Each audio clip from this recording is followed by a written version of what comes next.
വിജയമാകുമെന്നുള്ളൂ. കാരണം ആദ്യത്തെ യാത്ര 2023 നവംബർ 24-ാം തീയതി ഞങ്ങൾ ഇതുപോലെ ഒരു യാത്ര 23 പേർ ചേർന്ന് വയനാട്ടിലേക്ക് ഒരു യാത്ര തുടങ്ങി. ആ തുടങ്ങിയ യാത്രയിൽ ഇന്ന് എത്തി നിൽക്കുമ്പോൾ ഏകദേശം ഇപ്പൊ ഈ വാഹനത്തിന്റെ ഡ്രൈവർ അദ്ദേഹം തന്നെ പറയുകയാണ്, ഞാൻ ഏകദേശം 10ഓളം പ്രാവശ്യം ഈ ഒരു യാത്ര ചെയ്തിട്ടുണ്ട് നമ്മളോടൊപ്പം. അങ്ങനെ ഏകദേശം കഴിഞ്ഞ പ്രാവശ്യം സണ്ണി സാർ വന്നപ്പോ എത്ര വണ്ടി ഉണ്ടായിരുന്നു സണ്ണി സാറേ? 6ഓളം ബസ് ഉണ്ടായിരുന്നു, ചെറിയ ട്രാവലറൊക്കെ കൂടി അല്ലേ. 100-300 പേര് വയനാട് യാത്രയ്ക്കുണ്ടായിരുന്നു. അപ്പോൾ ഇത്രയും ആളുകൾ ഒരു പ്ലാന്റേഷൻ കാണാൻ പോവുകയും ആ കണ്ട ആളുകൾ വീണ്ടും അത് ഏറ്റെടുക്കുകയും ചെയ്യുന്നുണ്ടെങ്കിൽ അതിലൊരു എന്തുണ്ട്, ഒരു വലിയ സത്യമുണ്ട്, അല്ലെങ്കിൽ അതിനൊരു പ്രധാനമായ കാതലായ ഒരു കാര്യമുണ്ട്. ഓക്കെ, ഇപ്പൊ ഞാൻ അതിനെക്കുറിച്ചൊരു ഔട്ട്ലൈൻ നിങ്ങൾക്ക് തന്നിട്ട് വേണം നിങ്ങൾ അവിടെ എത്താൻ. നിങ്ങളുടെ ആരെയും ഉറക്കം കളയുക എന്നല്ല എൻ്റെ ഉദ്ദേശം. അപ്പോൾ എനിക്ക് ആദ്യം അറിയേണ്ടത്, ഈ പ്രൊജക്റ്റ് കേൾക്കാതെ എന്താണ് sandalwood plantation project and heritage resort എന്നതിനെ കുറിച്ച് കേൾക്കാത്ത എത്ര പേര് ഈ വണ്ടിയിലുണ്ട്? എല്ലാവരും കേട്ടവരാണോ? അങ്ങനെയാണ് ഞാൻ ചോദിച്ചു. ഓക്കെ,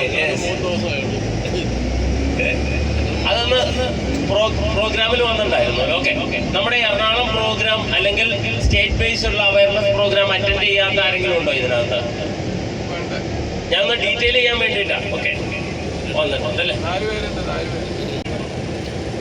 ഇവിടെ സാൻഡൽവുഡ് പ്ലാന്റേഷൻ പ്രൊജക്ട് എന്ന് പറഞ്ഞാൽ ജസ്പേഡ് real estate private limited company തുടങ്ങിയത് 25 വർഷം എക്സ്പീരിയൻസ് ഉള്ള എന്ന് പറഞ്ഞാൽ 25 വർഷങ്ങൾക്ക് മുമ്പ് കണ്ണൂരിൽ നിന്ന് സിൽവർ സ്പൂൺ എന്ന ഹോട്ടൽ ആൻഡ് ഇവന്റ് മാനേജ്മെന്റിൽ സ്റ്റാർട്ട് ചെയ്ത് ഇന്ന് 8ഓളം വലിയ പ്രൊജക്ടുകളും 6ഓളം ഇന്റർനാഷണൽ ബ്രാൻഡിംഗ് ഉള്ള കമ്പനികൾ നടത്തുന്ന ഒരു മാനേജ്മെന്റ് ആണ്.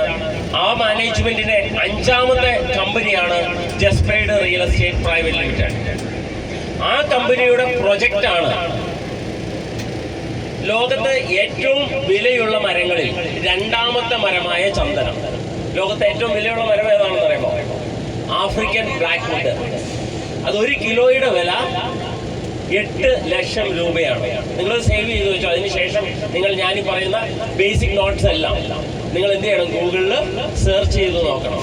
ഓക്കെ, അപ്പോൾ ആ ഏറ്റവും വിലയുള്ള മരത്തേക്കാൾ 2ാമത് വിലയുള്ള മരമാണ് സാൻഡൽവുഡ്, വൈറ്റ് സാൻഡൽവുഡ്. ആ വൈറ്റ് സാൻഡൽവുഡ് കാറ്റഗറിയിൽ ഏറ്റവും ഡിമാൻഡുള്ള സാൻഡൽവുഡ് ആണ് സൻഡാലം ആൽബം ലിൻ എന്ന സ്പീഷ്യസ്. ആ സ്പീഷ്യസ് ഈശ്വരൻ ലോകത്ത് നട്ട സ്ഥലമാണ് നമ്മൾ കാണാൻ പോകുന്ന സ്ഥലം. അങ്ങനെ പറഞ്ഞപ്പോൾ മനസ്സിലായില്ല അല്ലെ? എന്ന് പറഞ്ഞാൽ ഞാനൊരു ചോദ്യം ചോദിക്കുക, ഏറ്റവും നല്ല തേയില എവിടുത്തെയാ? ഏറ്റവും നല്ല തേയില എവിടുത്തെയാ സാറേ? നമ്മൾ മൂന്നാർ എന്ന് പറയുമ്പോൾ പെട്ടെന്ന് മൂന്നാർ പറയും അല്ലേ? ഓക്കെ,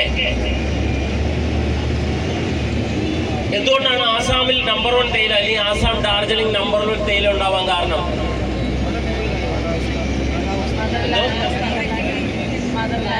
അങ്ങനെയാണ് ഞാനൊരു കാര്യം ചോദിച്ചോട്ടെ, അവിടെ നിന്ന് സാപ്ലിങ് കൊണ്ടുവന്നിട്ടല്ലേ മൂന്നാർ നട്ടത്? അപ്പൊ ടാറ്റ ടീക്ക് പണിയറിയില്ലേ? ഒരു ചോദ്യമല്ലേ സാറേ? ടാറ്റ ടീക്ക് പണിയറിയില്ല. അതിന്റെ ഒരൊറ്റ കാര്യമുള്ളൂ, മദർലാൻഡ് കൺസെപ്റ്റ് എന്ന് പറയും അതിനെ. എന്ന് പറഞ്ഞാൽ ഈശ്വരൻ ഭൂമിയിൽ നട്ട സ്ഥലത്തെ ഫസ്റ്റ് ക്വാളിറ്റി ഉണ്ടാവുകയുള്ളൂ. വേറൊരു എക്സാമ്പിൾ നമുക്ക് ചോദിക്കാം, എന്തുകൊണ്ടാണ് MRFും അപ്പോളോയും ഒക്കെ ഇവിടെ നിന്ന് കേരളത്തിലെ റബ്ബർ കർഷകരുടെ കയ്യിൽ നിന്നും റബ്ബർ വാങ്ങിക്കാതെ ബ്രസീൽ, ഇന്തോനേഷ്യ, മലേഷ്യയിൽ നിന്ന് വാങ്ങിക്കുന്നത്? ഇവിടത്തേക്കാൾ കുറഞ്ഞ വിലയ്ക്ക് ഗുണനിലവാരം കൂടിയത് അവർക്ക് പുറത്തുനിന്ന് കിട്ടും. ശരിയാണോ? ഇവിടുത്തെ റബ്ബർ ബോർഡിന് പണി അറിയില്ലേ? അവരെത്ര പണിതിട്ടും കാര്യമില്ല, ഇത് റബ്ബറിന്റെ മദർലാൻഡ് അല്ല. അങ്ങനെ വൈറ്റ് സാൻഡൽവുഡ് എന്ന സൻഡാലം ആൽബം എന്ന സ്പീഷീസ് ഈശ്വരൻ ലോകത്ത് നട്ടത് പശ്ചിമഘട്ടത്തിൽ. അത് കേരളത്തിൽ ഇടുക്കി ജില്ലയില് മറയൂരും വയനാട് ജില്ലയിൽ പുൽപ്പള്ളി കാടുകളിലുമാണ്. അപ്പൊ അതിന് സ്വാഭാവികമായ ചന്ദനം വളരുന്ന ഭൂപ്രകൃതിയിൽ അതിന് അനുയോജ്യമായ സ്ഥലം കണ്ടെത്തി കൃഷി ചെയ്യുക എന്നുള്ളതാണ് നമ്മുടെ പദ്ധതി. അങ്ങനെയെങ്കിൽ നിങ്ങൾ ചോദിക്കും, ഞങ്ങൾക്ക് നാട്ടിൽ സ്ഥലമില്ലേ, ഞങ്ങൾക്കൊക്കെ ചന്ദനം നടാൻ പറ്റില്ലേ, നിയമപരമായ അനുകൂലങ്ങളൊക്കെ ഉണ്ടെങ്കിൽ നടാൻ സാധിക്കില്ലേ? തീർച്ചയായിട്ടും സാധിക്കും. ഒരു തടസ്സവുമില്ല. ഏത് വ്യക്തിക്കും സ്വകാര്യ ഭൂമിയിൽ ചന്ദനം നടാം, വളർത്താം. വെട്ടിയെടുത്ത് ഗവൺമെന്റ് കൃത്യമായ പണം, കട്ടിംഗ് ആൻഡ് ട്രാൻസ്പോർട്ടിംഗ് ചാർജ് ചെയ്ത് മുഴുവൻ പണവും നമുക്ക് തരാൻ നിയമങ്ങൾ ഭേദഗതി ചെയ്യപ്പെട്ടു. പക്ഷേ എന്തുകൊണ്ട് എനിക്ക് കോതമംഗലത്ത്, ഞാനൊരു കോതമംഗലം ടൗൺ അടുത്ത ഒരു 20 സെന്റ് സ്ഥലം മേടിച്ചിട്ട് ഒരു 10 സെന്റ് സ്ഥലത്ത് വീട് പണിയും, ബാക്കി 10 സെന്റ് സ്ഥലം കൃഷിക്ക് വേണ്ടിയിട്ട വ്യക്തിയാണ് ഞാൻ. അവിടെ ചന്ദനം നടില്ല. ഇനി ഇടുക്കി ജില്ലയിലെ പൊട്ടങ്കാട്, ഞാൻ 12 കൊല്ലം ഇടുക്കി ഡിസ്ട്രിക്ട് കോർപ്പറേറ്റീവ് ബാങ്കിൽ വർക്ക് ചെയ്ത, 2019 അവിടെ നിന്ന് ഇറങ്ങിയത്. റിട്ടയർഡ് ആയൊന്നും അല്ല കേട്ടോ, അതിനുള്ള പ്രായമൊന്നുമില്ല. നേരത്തേക്ക് ഇറങ്ങി, എന്നിട്ട് വലിയ കാര്യമൊന്നുമില്ല എന്ന് മനസ്സിലായി. കാരണം ഞാൻ അത് വേണമെങ്കിൽ ചേർത്ത് പറയാം. ഇപ്പൊ ഞാൻ ഇരുന്ന തസ്തിക എന്ന് പറഞ്ഞു കഴിഞ്ഞാൽ സിസ്റ്റം അഡ്മിൻ എന്ന് പറഞ്ഞ കാറ്റഗറി IT സെല്ലിന്റെ ഹെഡായിരുന്നു. ഇനി ഞാൻ ഒരു ടെസ്റ്റും കൂടെ എഴുതിയാൽ, ഇപ്പൊ സർവീസ് കോപ്പറേറ്റീവ് ബാങ്കിന്റെ ടെസ്റ്റ് നമ്മൾ എഴുതുന്നത് കോട്ടയത്താണ്. കോട്ടയത്ത് അവിടെ പോയി കഴിഞ്ഞാൽ ഒരു ടെസ്റ്റും കൂടെ എഴുതി കഴിഞ്ഞാൽ പരമാവധി എനിക്ക് കിട്ടാവുന്ന salary near by 1 lakh and 1.5 lakhs ആണ്. ഒരു 56ാമത്തെ വയസ്സിൽ റിട്ടയർഡ് ആവുന്ന സമയത്ത് തലേ മാസം ഗവൺമെന്റ് എന്നോട് പറയും, നീ ഒരു 1.25 ലക്ഷത്തിന് ജീവിച്ചോ. പിറ്റേ മാസം എന്നാ പറയും ബാങ്ക്, നീ 20,000 രൂപയ്ക്കും 30,000 രൂപയ്ക്കും ജീവിച്ചോളാം. ശരിയാണോ ഞാൻ പറഞ്ഞത്? അങ്ങനെ ജീവിക്കാൻ നമുക്ക് പറ്റില്ല. ഞാൻ അതിന് പറയുന്ന ഒരു ഉത്തരം എന്താണെന്നറിയാമോ? ഇങ്ങനെ ഒരു ബാങ്ക്, ഒരു ഗവൺമെന്റ് ചെയ്യുന്നതിന് നല്ലത് ഒരുവന്റെ ആയുസ് മൊത്തം അവർക്ക് വേണ്ടി കൊടുത്തിട്ടുണ്ട്. അതിനുശേഷം എന്ത് ചെയ്യണമെന്ന് അറിയാമോ? ഇങ്ങനെ ചെയ്യാതെ ആ കൈയും കാലും കെട്ടി കായലിൽ താത്തുന്നത് നല്ലതെന്ന് പറയുന്ന വ്യക്തിയാണ് ഞാൻ. ശരിയാണോ ഞാൻ പറയുന്നത്? കാരണം എന്താ കാരണം ഒരു വീട് വെച്ചു, ഒരു വാഹനം മേടിച്ചു, ഒരു ഹോസ്പിറ്റൽ കേസ് വന്നു, ഒരു മേജർ ഹോസ്പിറ്റൽ കേസ് വന്നു, ഒരു മക്കളുടെ കല്യാണം നടത്തി, ഒരു വിദ്യാഭ്യാസം നടത്തി. ഉള്ള സമ്പാദ്യം എല്ലാം തീരുമോ? എത്ര ശമ്പളം കിട്ടിയാലും തീരില്ലേ സാറേ? പിന്നെ ഒരു 56ാമത്തെ വയസ്സിൽ ഉള്ള എല്ലാ രോഗവും വരും, സഹായിക്കാൻ ആരും ഉണ്ടാവില്ല. ആ സമയത്ത് 20ഉം 30ഉം കിട്ടിയിട്ട് എന്താ കാര്യമുണ്ടോ? ഇത് ഒരു 35ാമത്തെ വയസ്സിൽ ഒരു ഉൾവിളി തോന്നി, ഇത് മുന്നോട്ട് പോയി കഴിഞ്ഞാൽ ഇത് ഒരിടത്തും ചെന്നത്തില്ല. അല്ലെങ്കിൽ പിന്നെ നമ്മുടെ സോയിൽ, ഡാർക്ക് ബ്ലാക്ക് സോയിൽ വിത്ത് ക്ലേ കണ്ടന്റ്, ഇതാണ് ഈ സോയിൽ ടെസ്റ്റ് ചെയ്തപ്പോൾ കിട്ടിയ റിസൾട്ട്. എന്നുവെച്ചാൽ ബയോഡൈവേഴ്സിറ്റിക്ക് നമ്മൾ പിന്നെ വേറെ ഒരിടത്തും പോകണ്ട. എന്ന് വെച്ചാൽ ജൈവ വൈവിധ്യങ്ങൾക്ക് വേറെ ഇതിലും വലിയ സ്ഥലമില്ല. പിന്നെ ഒരു സ്ഥലമേ ഉള്ളൂ, ആമസോൺ ഫോറസ്റ്റ്. ബയോഡൈവേഴ്സിറ്റിയുടെ ഹോട്ടസ്റ്റ് പ്ലേസ് ആയിട്ട് 2ാമത് വേൾഡിലുള്ള സ്ഥലമാണ് വയനാട് പുൽപ്പള്ളിക്കാട്. കാരണം ഇന്നും നിങ്ങൾ കുഴിച്ചാൽ ഏകദേശം 5 അടി തൊട്ട് 10 അടി ആഴത്തിൽ ബ്ലാക്ക് സോയിൽ കിട്ടുന്ന ഒരു സ്ഥലം അത് മാത്രമേ ഉള്ളൂ. ഈ കൃഷിക്കാർക്കൊക്കെ പറഞ്ഞാൽ പെട്ടെന്ന് മനസ്സിലാവും അല്ലേ? ഈ ബ്ലാക്ക് സോയിലും ഇത്രയും കുഴിച്ചാൽ കിട്ടുന്നു എന്നൊക്കെ പറയുന്നത് പെട്ടെന്ന് മനസ്സിലാവും. അപ്പൊ അങ്ങനെയുള്ള ഭൂപ്രകൃതി കണ്ടെത്തി അനുയോജ്യമായ സ്ഥലത്ത് കൃഷി സ്റ്റാർട്ട് ചെയ്ത ഇന്ന് 1 വർഷം കൊണ്ട് ഒരു മിറാക്കിൾ ഫാമിലേക്കാണ് നമ്മൾ പോകുന്നത്. അത്ഭുതങ്ങൾ സൃഷ്ടിച്ച ഒരു ഭൂമിയിലേക്കാണ് നമ്മൾ പോകുന്നത്. കാരണം ലോകത്ത് ഏറ്റവും ഗ്രോത്ത് ഉള്ള വൈറ്റ് സാൻഡൽവുഡിന്റെ പ്ലാന്റേഷൻ വിസിറ്റിനാണ് നമ്മൾ പോകുന്നത്. ഗ്രോത്ത് എന്ന് പറഞ്ഞാൽ ആദ്യം 2024 5ാം മാസം 23-ാം തീയതി 1001 തൈകൾ നട്ടുകൊണ്ട് പുൽപ്പള്ളി പാടിച്ചിറയിൽ തുടങ്ങിയ പ്ലാന്റേഷൻ, അതിന്റെ സർവൈവൽ റേഷ്യോ എന്ന് പറഞ്ഞാൽ ചന്ദനത്തിന്റെ സർവൈവൽ റേഷ്യോ 50 to 80% ആണ്. എന്ന് പറഞ്ഞാൽ ഒരു 100 തൈ നട്ടാൽ എത്ര എണ്ണം കിട്ടും? 50 തൊട്ട് 80 തന്നെ കിട്ടുള്ളൂ. ഇതാണ് സർവൈവൽ റേഷ്യോ. എന്ന് വെച്ചാൽ സീഡ് ജെർമിനേഷൻ ചെയ്യുന്നു, ജെർമിനേഷൻ ചെയ്ത സീഡ് സാപ്ലിംഗ് ആയിട്ട് മാറുന്നു, സാപ്ലിംഗിൽ നിന്നത് പ്ലാന്റ് ആയിട്ട് മാറുന്നു. ഇത്രയും റേഷ്യോ ഏറ്റവും കൃത്യമായിട്ട് നോക്കിയാൽ തന്നെ 100 എണ്ണം എടുത്താൽ 100 സീഡ് ഇട്ടാൽ എത്ര എണ്ണം കിട്ടും? ഒരു 70 എണ്ണം കിട്ടും. പക്ഷെ 1000 തൈകൾ നട്ട നമുക്ക് 10 തൈകളിൽ താഴെ മാത്രമേ ഇവിടെ നഷ്ടപ്പെട്ടിട്ടുള്ളൂ. അതിന്റെ കാരണം എന്താണെന്ന് ചോദിച്ചാൽ ഈ കൃഷി രീതി നമ്മൾ ആരും ഡെവലപ്പ് ചെയ്ത ഒരു കൃഷി രീതി അല്ല. ഇത് സെൻട്രൽ ഗവൺമെന്റിന്റെ ഇൻസ്റ്റിറ്റ്യൂട്ടായ IWST എന്നുള്ളൊരു ഇൻസ്റ്റിറ്റ്യൂട്ട് ഉണ്ട്, മരങ്ങളെ കുറിച്ച് പഠിക്കുന്ന. ആ ഇൻസ്റ്റിറ്റ്യൂട്ടാണ് ഈ കൃഷി രീതി ഡെവലപ്പ് ചെയ്തത്. 30-40 വർഷം കൊണ്ട് സ്വാഭാവികമായിട്ട് വളരുന്ന ചന്ദന മരത്തെ 5 തൊട്ട് 10 വർഷത്തേക്ക് വളർന്ന് കാതലായി വെട്ടി വിൽക്കുമ്പോൾ കർഷകന് അവന്റെ ഏറ്റവും വിലയേറിയ എമൗണ്ട് അല്ലെങ്കിൽ വിലയേറിയ ഒരു ഇൻവെസ്റ്റ്മെന്റ് ആയിട്ട് ചന്ദനത്തെ മാറ്റുന്ന കൃഷി രീതി ഡെവലപ്പ് ചെയ്തു. ഇതാണ് നമ്മൾ ഫോളോ ചെയ്തത്. ആ കൃഷി രീതി ഇംപ്ലിമെന്റ് ചെയ്തുകൊണ്ടാണ് ഒരു വർഷം കൊണ്ട് ഏകദേശം 5 അടി തൊട്ട് 10 അടി വരെ ഉയരമുള്ള 800-ലധികം മരങ്ങളും 10 സെന്റിമീറ്റർ തൊട്ട് 20 സെന്റിമീറ്റർ വരെ ചുറ്റളവുള്ള 650ഓളം മരങ്ങളും ഈ 1000 മരം നട്ടയിൽ നമുക്ക് സൃഷ്ടിച്ചെടുക്കാൻ സാധിച്ചു. അപ്പൊ ഇത്രയും സക്സസ്, ഇത്രയും ഗ്രോത്ത് ഉള്ള ഒരു പ്ലാന്റേഷൻ ഇന്ന് ലോകത്ത് വേറെ ഇല്ല എന്ന് സർട്ടിഫൈ ചെയ്തത് ഞങ്ങൾ കമ്പനിക്കാരാണ് ചെയ്തു. കഴിഞ്ഞ ഫെബ്രുവരി 19-ാം തീയതി KTDC chairman PK Sasi sir തറക്കല്ലിട്ട് ഇനാഗ്രേറ്റ് ചെയ്ത് പുൽപ്പള്ളി ടൗണിൽ നിന്ന് വെറും 2 കിലോമീറ്റർ അടുത്തുള്ള ഒരു ചെറിയ മലം ചെരുവ്, ചെറിയൊരു മുട്ടക്കുന്ന് പോലെ ഒരു ഭൂപ്രദേശം, ഒരു സൈഡ് 2 സൈഡും റോഡ് ആക്സസ് ഉള്ള ചെറിയ ടൗൺഷിപ്പ് ഉള്ള ഒരു ഭൂപ്രദേശം.